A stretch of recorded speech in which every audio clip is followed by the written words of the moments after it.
Yes, we are back. And we're going to be playing Garfield for Sega Genesis. I don't know how other YouTubers do it, but we never know what to do during the intros. I know some people have very obnoxious, overly loud greeting, but for us, we never know what to say. It's like, hi, we're gonna play a game.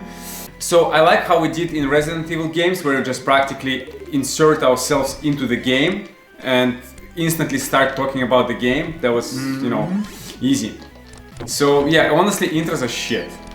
The intro's always been hard. I mean, I can sort of understand people doing any given style, anything you can do, but like, we're back, we're doing a lot of videos, a lot of projects coming up, and here we are. So enjoy the video. I'm not sure if it's an obscure game, but I've heard people talk about Sonic, Comic Zone, Earthworm Jim. No one ever talked about Garfield. Like, I don't remember anybody ever mentioning Garfield. There's hundreds upon hundreds of games on the Genesis, Mega Drive, depending on what you call it. But that's the thing, I've always wondered about certain projects that, either went under the radar or weren't as successful. This isn't a bad game. It's a decent game. But in fact, it did go quietly. Nobody knew about it. Fuck. While we were away, a couple of things came out, and one of them is new video cards, 3000 series. The thing is, they advertise the new video cards as 8K gaming, which is bullshit.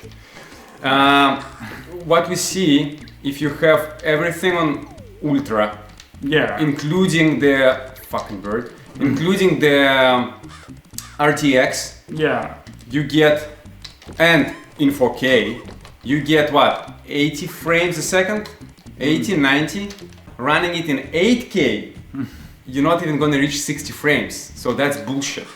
But does it qualify? Yes, the video card can in fact output 8K, but is it 8K gaming?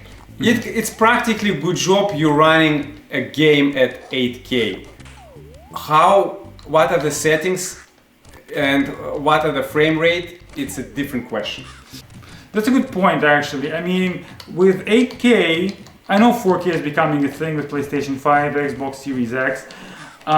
Where does 8K come in? Is it really necessary? I mean, outside of home video? And what kind of a display size do you need to truly take advantage of 8K? Because with 4K, let's say you have a 40-inch screen, right? And it's looking fantastic, it's looking absolutely beautiful, and wow, did you trust that fast? Wow, it was good. Anyway, usually when a game tells you to drop off, it's usually some bullshit. I mean, 8K, I would say it assumes at least a 65-inch screen, maybe even more. That's the thing, I never understood. So, okay, I can see the difference between 1080 and 4K. Fine, it's noticeable. But 4K to 8K on the same size TV, I don't see the difference. What's the point? That's a good, no, that is a legitimate point you're bringing up. I know quite a few sources and everything else, including live broadcasts, is coming up, but it doesn't really make sense. It doesn't. One thing, I hate this whole 8K craze, because now, again, instead of improving the visuals, we're going for a higher resolution. Fuck it, 4K is good enough. If you're playing it on a standard screen, 4K is good enough, please stop. But on the other side, yes, I'll say that real quick. On the other side, 4K counts. I mean, 4K, 8K, it counts when you're playing in VR with the screen up close to your eye through the lens. Yes, that makes a big difference. Screen door, yeah. Yeah, of course. And so practically for Valve Index, let's say with super sampling, you running a game at 4K the resolution, using, preferably everything in Ultra, and let's say you have the RTX feature enabled, you need a bare minimum of 90 frames per second for VR. 89 doesn't cut it. The Valve Index has to redraw the frame and it's gonna get all fucked up. So yes, I'm glad that they are aiming for 8K, because it definitely boosts VR technology, and those cards can run games in index resolution on the proper frame rate. But I still don't understand what's the point of going for the 8K. Like regular flat screen, 8K. TV maybe, but not regular screen. I mean, I even argue TV, let's say sports, video gaming, any content. I watched hockey, I watched basketball in 4K, and it is a relatively large improvement over 1080, but it doesn't, that 8K isn't really necessary. But that brings up to another interesting point. Ooh, whoa, that was solid. I told you the first boss is the hardest. On the other news, Mafia Definitive Edition came out. Now, Mafia was one of my most favorite games, and back then was just Grand Theft Auto, right? And there were no Watch Dogs, no Saints Row, so just Grand Theft Auto, and then Mafia shows up. And I just instantly loved it. It was an amazing game. And they have recently released a remake, a complete remake of the original game, and they're actually selling it for $50 instead of usual Canadian 79. Yeah. But for the usual 79 price, you get all 3 Mafia games. And I remember playing Mafia on US CRT TV. Yeah. It was very interesting because it was like a very small little lamp CRT TV. Yeah. The classic little black and white TV and everything else. Yeah. The thing with Mafia 1 is I've played the actual game through on PC, and I remember there was a great mod that basically allows you to a free ride mode expansion, I guess.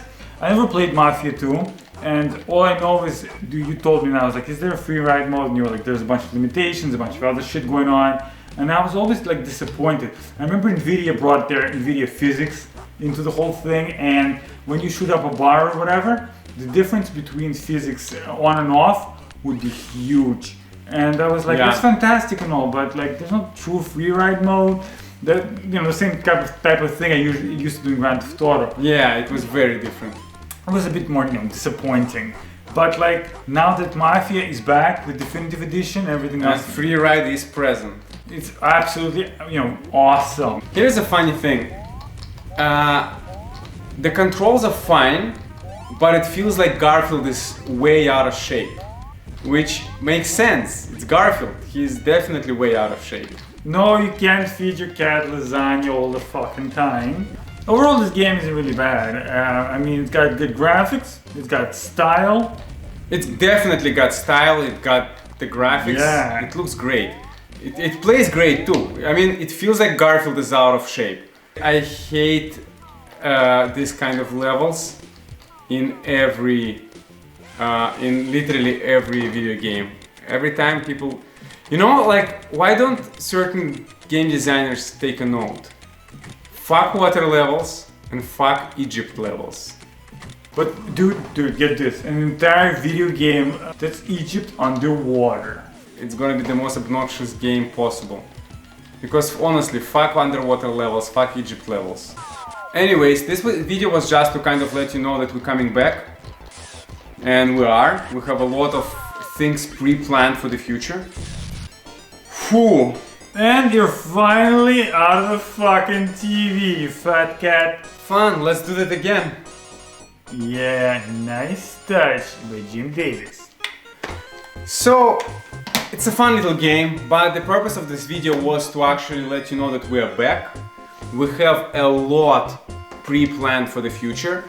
We have a couple of VR games, and not something you probably expect.